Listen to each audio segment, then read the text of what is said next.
ఆయన అరువు తెచ్చుకునే దత్తపుత్రుడు కానీ ఒక్కటంటే ఒకటి. ఆయన అయితే ఆ దత్తపుత్రుడు అయితే 18లో ఆ పాలన చెత్త పాలన, అందుకే నేను ఇండిపెండెంట్గా పోటీ చేస్తాను పక్క కూడా పోయినాడు.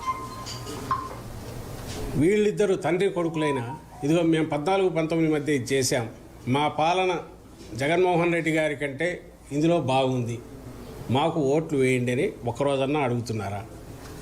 నోరు తెరిస్తే తిట్లు బూతులు తప్ప.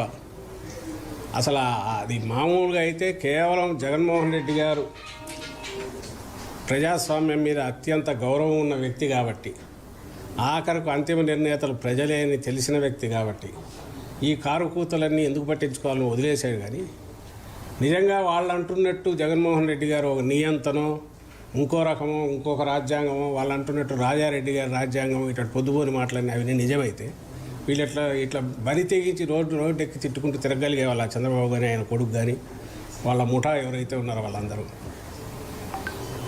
అవి తప్ప వేరే ఎందుకు మాట్లాడలేకపోతున్నారు? తిట్లు తప్ప. ఎక్కడైనా ఒక సహేతుకమైనవి కానీ లేదా ఒక ప్రాతిపదిక మీద కానీ వాళ్ళు ఏదైనా ఆరోపణలు కానీ విమర్శలు కానీ చేస్తున్నారా? ఒకటి లేదుగా.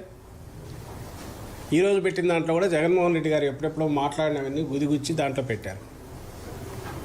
అందులో ఏది కాదని లేదు, కానీ ఫైనల్ మేనిఫెస్టోలో వచ్చాక ఏం చెప్పారు, అందులో మేమేమేమి అమలు చేసామనేది మేము చెప్పుకుంటున్నాం రోజు. అందులో ఏది కాదు నిజం కాదు చెప్పమనండి.